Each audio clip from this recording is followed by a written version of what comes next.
And we will acknowledge Jason Jones of the J Street Vibes podcast and the We Athletic. the ones. Indeed, yes, indeed. Always, always, always. What do you think about that? If things continue, obviously, to go well for the Sacramento Kings, Kenny's, right now they're a top 6 seed. Say they stick around with that, as clumped up as the Western Conference may be. What do you think about Mike Brown as a Coach of the Year candidate? I generally don't like talking Coach of the Year this early, but if the Kings, whatever, he's going to be in the mix. I mean, I know we're supposed to do this because we entertain, we talk about these things, but I feel like with Coach of the Year, it's not always like, it's not going to be Monty Williams, no matter how good the Phoenix Suns are. It's not going to be Mike Budenholzer, no matter how good the Bucks are. But I think it could be Joe Mazzola because of the circumstances. Oh, definitely. I think he would probably end up being the front runner just because of how he got the job, and he's never won the, Mike Brown's won the award before, I believe. So. I mean, not under these circumstances, buddy. Of course not. But I mean, yeah. But I know how voters think a lot of times. Voters kind of get like, well, he's never gotten it before. And I mean, having been a voter, I always tried to avoid that, but it happens. And I think a lot of times voters like a story. And the Kings making the playoffs would be a story. But my man in Boston taking over in the midst of like some HBO, Netflix special type scandal, and say they win 65 games or something like that. It's going to be hard to knock that off. And if the Kings are, say, 6, but what if they're only like 2 games out of 8? Yeah.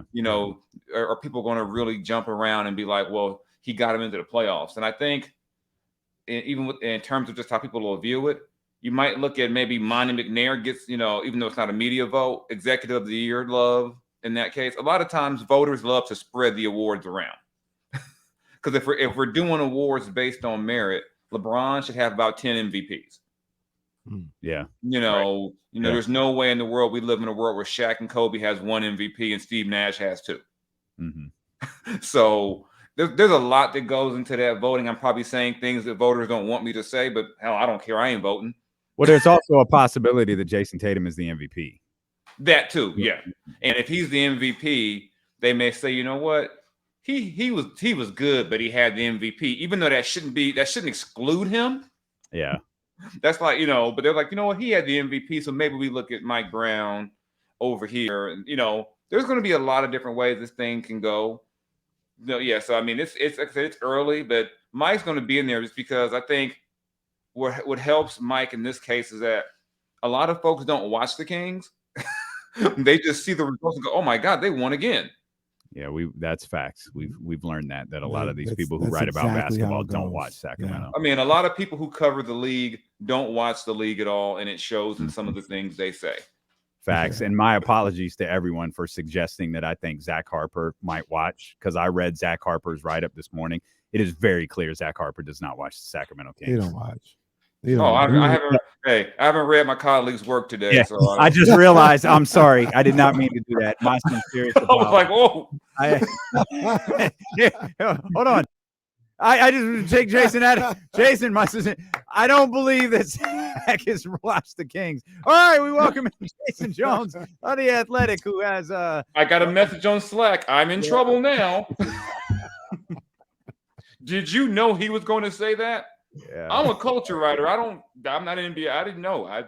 My bad. Acknowledge my culture writing work. Don't acknowledge me with the NBA anymore.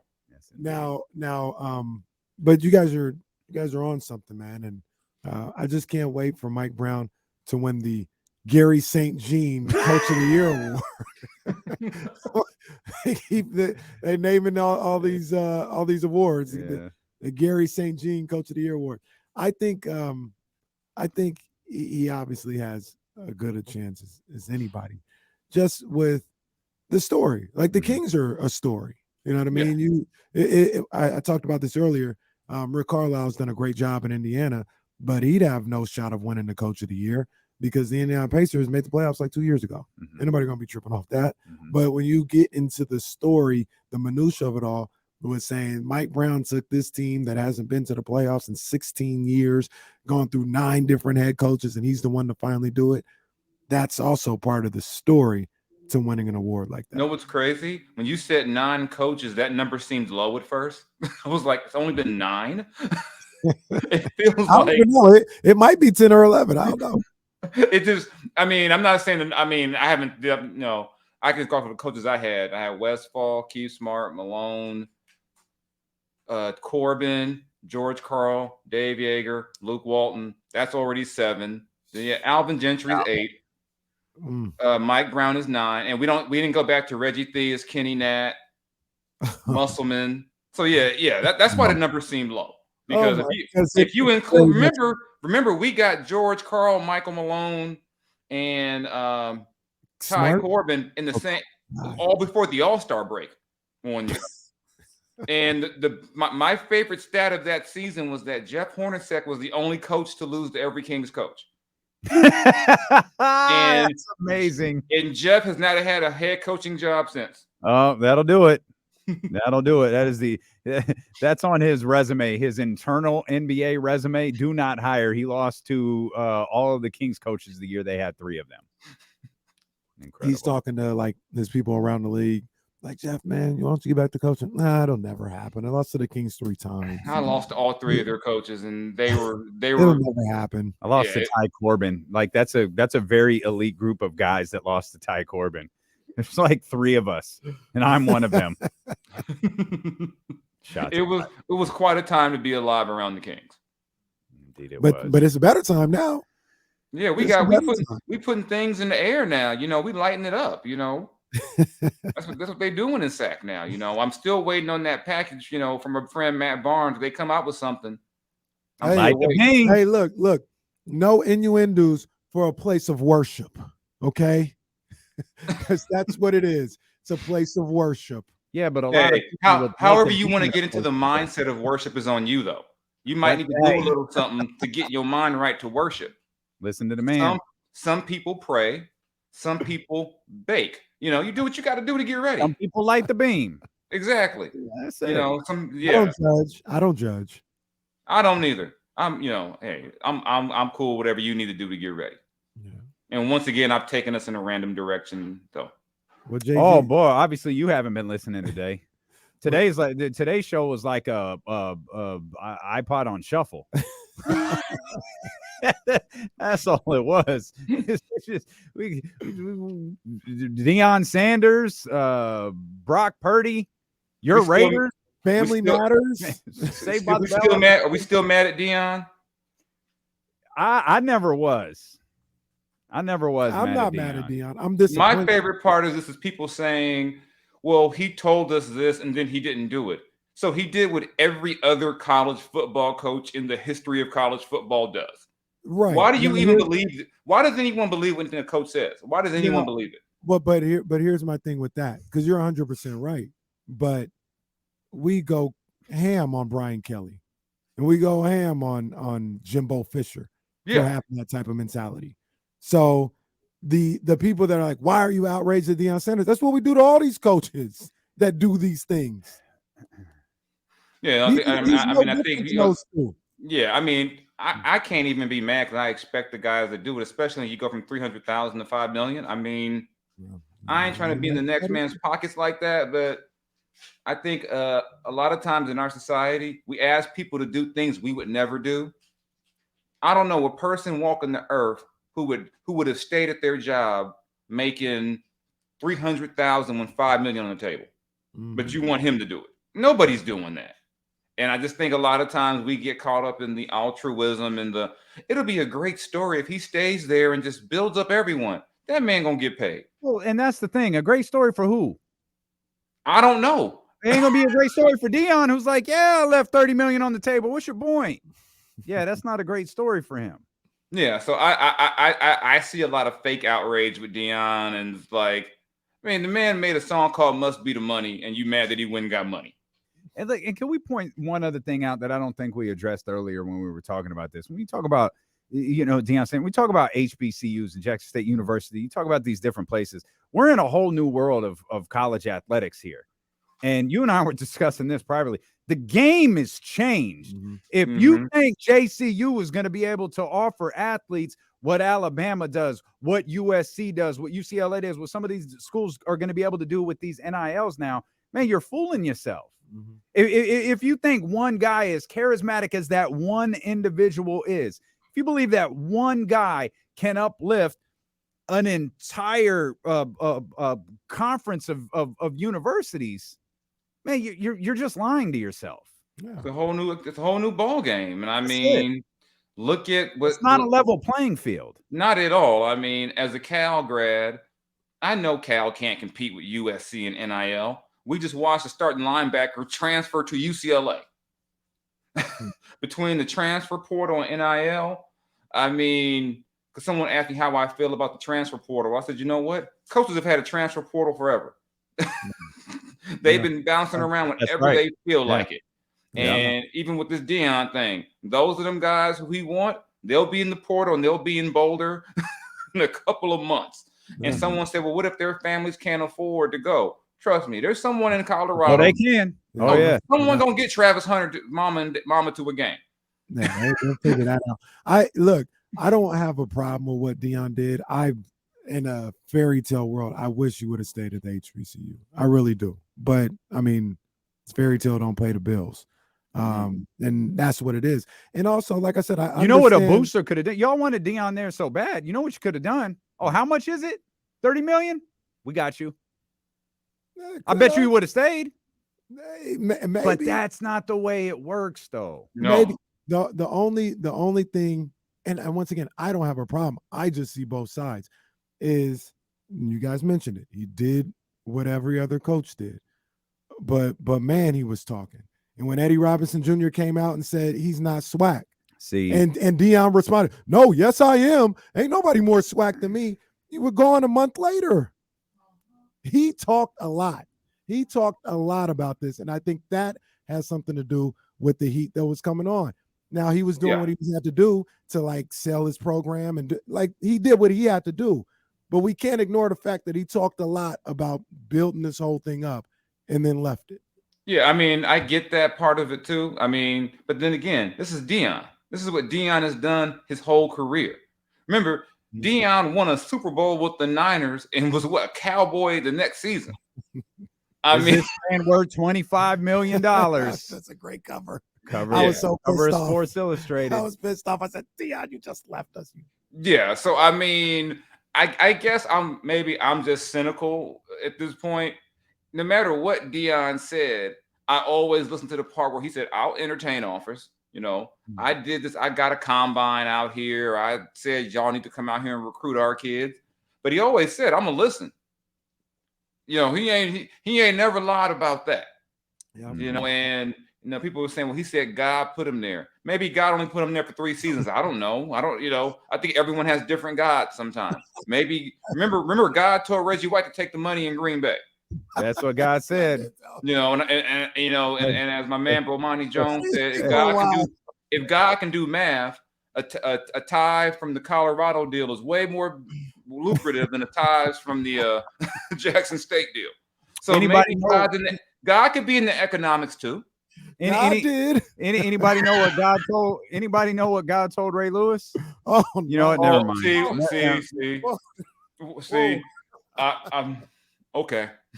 I was just asking questions. I'm a broadcast journalist. I don't know why I can't ask. And I'm probably going to get struck down in the next 10 minutes for even starting this conversation. But hey, I'm just saying, you know, everyone has a different God. And his God said, you want the better facilities and you want to live in Boulder, Colorado. That's what my God told me. He said, brother, you about to snow. You about to snow. Go on out there. Be about the snow. Buy Carmelo Anthony's old house. I just think the expectations for Deion were unfair. I have a take on that Eddie Robinson thing that I've just been trying not to fire off, but and I respect everything. Is it controversial? I mean, I'd like to hear it. No, it's not controversial. It's just like Eddie Robinson's fan. Obviously, they got a stake in HBCUs for a long time, and what $30 million offer did Eddie Robinson Jr. turn down? Hey, That's my frat brother. I'm not going to jump in on that. No, I'm not trying to jump. But you got a point. Hey, you know what? It's real. That's what I was saying earlier. It's real easy for me to say I'm gonna be loyal to my. I mean, never gonna cheat on my woman with Beyonce. That's really easy for me to say because Beyonce ain't sitting across from me, winking at me. But if one of these schools is winking at Eddie Robinson Jr. offering $50 million, you're telling me, oh, I'm swag. But if I'm Eddie Robinson, I'm like, that's fine. Go take the money. Don't come in here telling me what you are, because I know who you are. You're not gonna stay. So don't come in here telling me, yo, I'm da-da-da-da-da. No, you're not. He was swag for 3 seasons. He was 3 seasons of swag. The second the offer is put in front of you, you're gonna leave. You're not. If I'm Eddie Robinson, I'm like, I'm not telling you I wouldn't do the same. I'm telling you, don't come in here telling me what you are when I know that's not who you are. And like I said, I mean, we're talking about Deion Sanders, one of the greatest salesmen of himself in sports history. And I'm amazed at the number of people who are shocked that Deion Sanders sold himself into a bigger payday. It's like, are we really surprised that Deion went and got paid? I mean, and even with the thing with, I get the, like I said, I get the, he ain't swag. I get all that. But then again, I know a lot of guys who wouldn't be swag for $30 million. Yeah, no, for sure. But I also understand the point of view. People say, well, he used them. But I was like, every coach uses his first job to get the next one. If that was the case, why didn't Urban Meyer stay at Bowling Green or wherever he was? Exactly. Why did Nick Saban never move on? I think we have this unrealistic expectation that people should be loyal in sports in a way that none of us would ever be loyal. If another publication offered me like 10 times my salary, I'm not going to be like, you know what? But I really love The Athletic, and 10 times my salary. No, I'm not going to do it. I'm athletic. No, I'm about to get paid. Is what's going to happen. Now, and I will. You gonna show The Athletic that piece of that letter of intent you just got? Be like, hey, what y'all gonna do with this? Who want to get in the transfer portal with me? They said I can bring 4 of my homies. Hey, Zach Harper, come on, let's go. Oh, this guy, little barista, not from me. No, he ain't coming through. I could take Amick with me, but I'm going to take Zach Harper just for KC. I'm gonna take Zach Harper, and I'm gonna make sure I get my man Draymond Green a weekly column wherever I'm at. It's your guy. New media. I can't wait for Jason and Kenny and Draymond to hang out together. Now look, I will say this though about what you just said though, and in full transparency and being fair, there are plenty of people who told you and told us this was going to happen the day he signed. Yeah, we were like, nah. Well, maybe, but Deion. He's like, nah. Trust me, I know who Deion is. He ain't here for long. They was a little more harsher, but it's like he's gonna use them for whatever he needs to use them for and use it as a catapult. And there were a lot of people who were on it from day one. Yeah, I'm more amazed by the people who thought that he would want to become the next Eddie Robinson and be at Jackson State for 20, 30 years. I'm like, are you serious? This is Deion Sanders, right? The man coaches with jewelry on. I mean, what are we thinking here? And to me, that's kind of the craziest part about this is that people are mad at Deion for being Deion. And it's like, of course he was going to do this. But then again, like I said, I'm a cynic. I hold people to different, I look at things differently. I'm like, okay, Deion was Deion. Deion would have shocked me if 10 years from now he was still there. Yeah, for sure. We've got tickets to see the Sacramento Kings take on the District of Columbia. They'll be taking on Washington on December 23rd. We've got your tickets right now, 916-909-1320. We'll get you all set up. Caller number 3, 916-909-1320. Again, Kings and Washington coming up on December 23rd. We'll have those tickets for you all week. Hey, I know who better be somewhere for 10 years.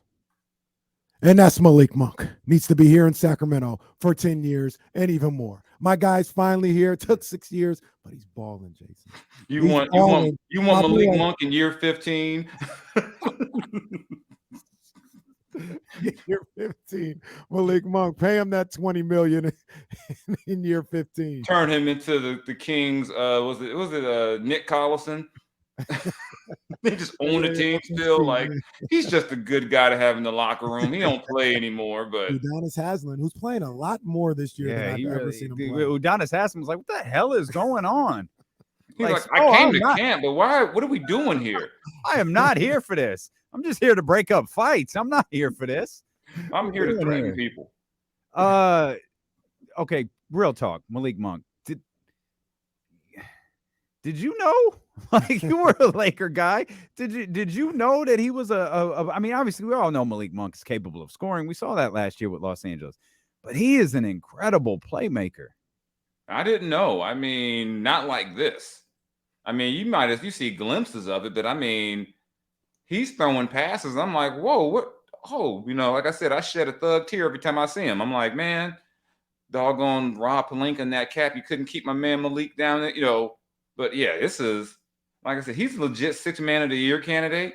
Mm-hmm. He's playing well, and I guess he's not a swinging gate defensively. I mean, he's become like a glue guy. And I think 2 years ago, if you would have told someone Malik Monk will be a glue guy on a winning team, they would say something like, number one, that team isn't winning if he's a glue guy. And if you're depending on Malik Monk to do that, you got a problem. But I think for a guy who a year, going in the last season had one minimum offer from the Lakers to what he's doing now, clearly something's wrong in Charlotte. There was something wrong out there. There was just not sometimes it's about where you get drafted, who's coaching you. And I mean, if you watch Malik Monk in Charlotte at times, I mean, he always played well against the Kings for some, well, we know why that is because the Kings didn't guard nobody, but he always played well against the Kings. But you'll kind of figured if you would have just read stuff about Malik and like not watched games, you would think Malik Monk couldn't play.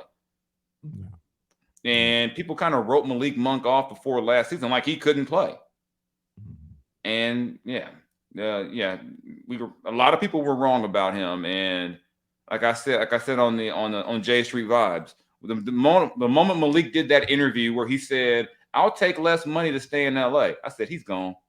I said, somebody got money out there for him. I said, ain't nobody taking. Everybody said they're going to take less money till they see more money. I said, I should have asked Malik to be like Coach Prime and be like, hey, man, come on. Look what you've done here. Look what you've done. You promised us. You said you would take less to stay here. But yeah, I mean, Malik is definitely one of the better stories in the league, I think, in the last couple of years, because last year he showed that he is a legit NBA player, not just a scorer, into the bench type guy. And now, like I said, Malik Monk, the leader, the locker room, voice.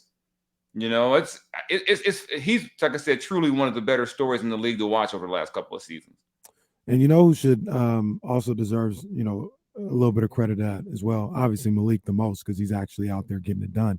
But Mike Brown and that coaching staff for allowing Malik Monk to play to his strengths and tailoring, the game when he's in there, the offense to his strengths, and allowing him to show the other aspects of his game that maybe other coaches and other teams weren't allowing, to him to show off. So I think Mike Brown and that staff, they do a great job of helping unlock his game and reach another level. You put a level of trust in him when you say, I want you to go out there and make plays. And they put some trust in him. And I like I said, you saw glimpses here and there last year. Like, one thing about him last season that surprised me was his ability to attack the rack, to go get in the paint. I mean, when I saw him in Charlotte, I didn't see a lot of that. So, like we said too, Malik is not an old guy. So he, we just like you said, with a lot of these young guys, we just know them because we've heard about them since they were 14, 15 years old. So by year 5 in the league, we're like, okay, God, aren't you 30 yet? It's like, no, I'm 24. And so, yeah, I think I said Malik is definitely one of the, he's the reason why the Kings have won a lot of these games. He's been that good all season. So, like I said, I think Bobby might need to move over and, welcome another 6th man of the year if this keeps up. Yeah, there you go. And that's going to be the Kings Award. When they don't give it to Mike Brown, they're like, we're going to put this one over here. Let's give the Kings Malik Monk over here. Let's go ahead and do it like that. Malik going to win the Bobby Jackson 6th Man of the Year award. Y'all just changing the name to every award, huh? They name everything. We got an award. We got a trophy now for the team with the most regular season wins. Like, come on, man. We're doing a lot here. As a Dodger fan, I'm offended by that award. Well done. Well done. Another thing about Malik is we just continue to harp on how great he is. Not just his play on the floor, his playmaking ability.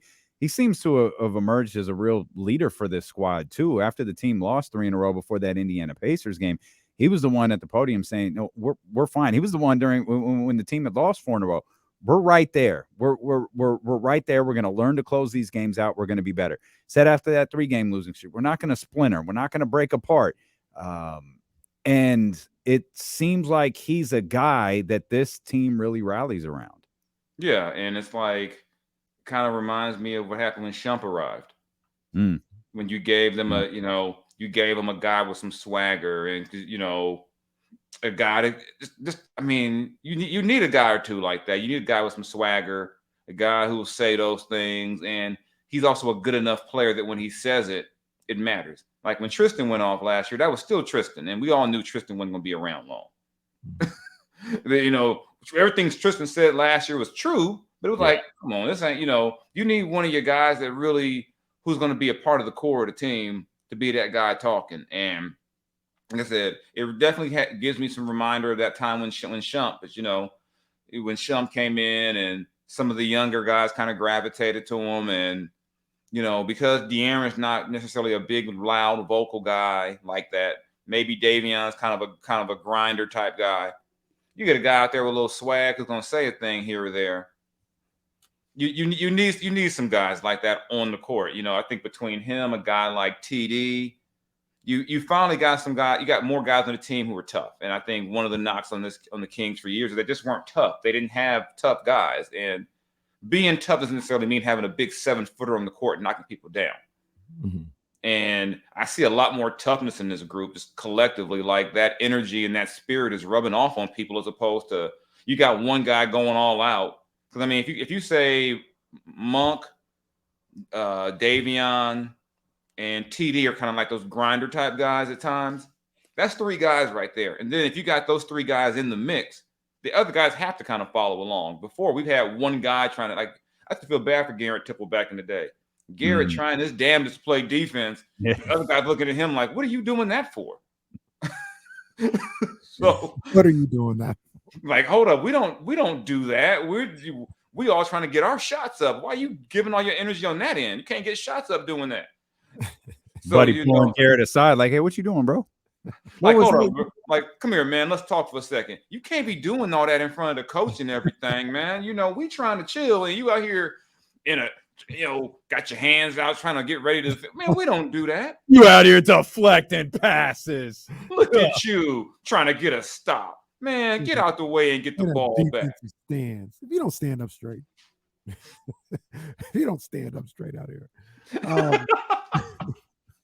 Real quick, 6-game road trip on deck for the Kings, starting with Milwaukee. What you thinking about this 6-game roadie, man? Is this something that may signify if this is a different Kings team this time around? Does it have to do with the record or the mentality? Like, what you thinking about these next 6 games on the road?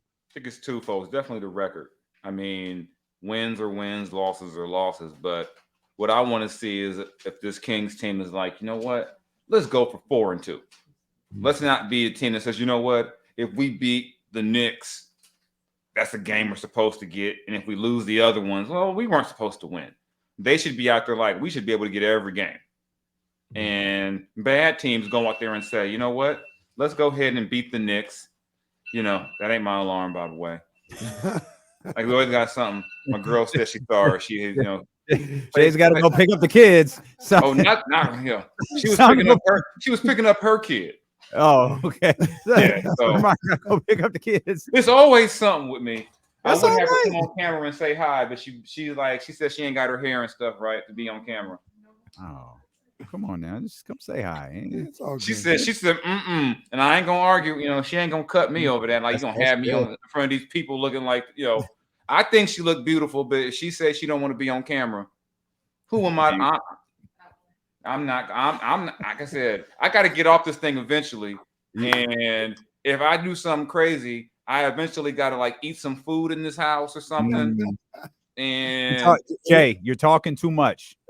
You're talking too much right now. Just go ahead. Just go. There you go. What about Anthony Davis? He's been pretty good lately.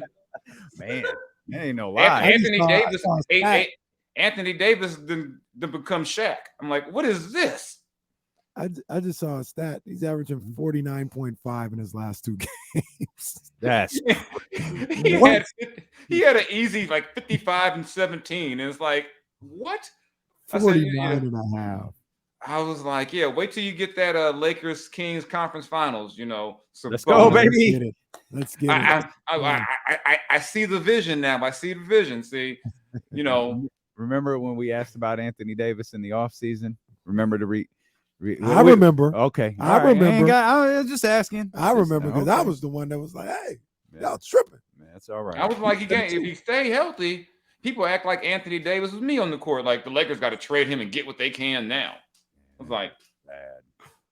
Yeah. So yeah, whatever AD has done, I fully endorse it. Yeah. So yeah, Kings Lakers conference finals. It's on the way. You see it. We all see it coming. Top 2 seeds in the West. Let's get damn. Let's go. Let's go listen to Jason Jones. Lakers coming up to 2. That's crazy. Yeah, the Lakers actually can make outside shots now. It's amazing what happens when you start making some shots. A whole different ball game. Jay, we appreciate you. Jason, always. The Athletic J Street Vibes podcast. You are we good to let you go? Yeah, you good to let me. Yeah, we good. Okay, I didn't say nothing. I'm you know, if you get a text with like 911, you know, I'm gonna drop my location. Come get me. We'll just take you out the stream. We'll keep the camera hot just in case. We appreciate you, brother. Thanks, all right, y'all. Take it easy. See you next.